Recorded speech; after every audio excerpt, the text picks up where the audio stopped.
Bonjour.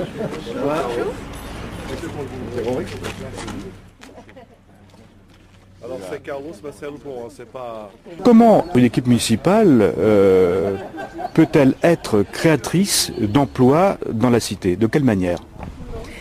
Eh bien, il y a deux aspects. Il y a l'aspect création d'entreprise.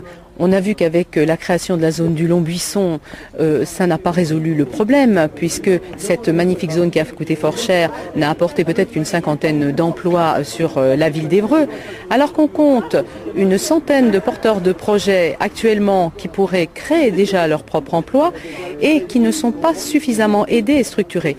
Donc moi, ce que je propose, c'est que l'on crée une pépinière d'entreprise, ce que le Val-de-Reuil a appelé un hôtel d'entreprise, où l'on met à disposition un centre, un service spécialisé pour l'accompagnement, l'aide, l'information aux créateurs d'entreprises et avec des locaux structurés pour débuter cette activité, leur mettre le pied à l'étrier. Ça, c'est un premier point.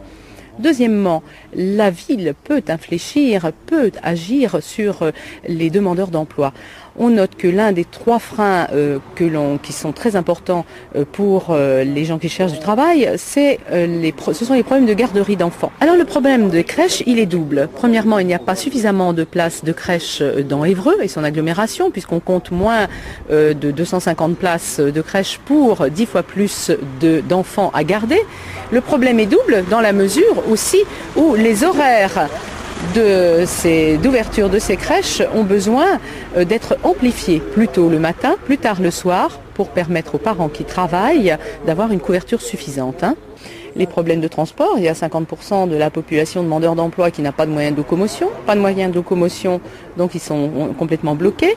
Donc il faudrait quand même étendre un peu ces réseaux de bus sur l'agglomération. Et il y a les problèmes aussi de formation. Là, la ville peut agir en collaboration intelligente avec le conseil général, l'agglo, le conseil régional. Quand on pense qu'un secteur porteur comme le bâtiment a son centre de formation sur Bourteroule. Allez à Bourteroule, il n'y a aucun bus. Je n'en dirai pas plus.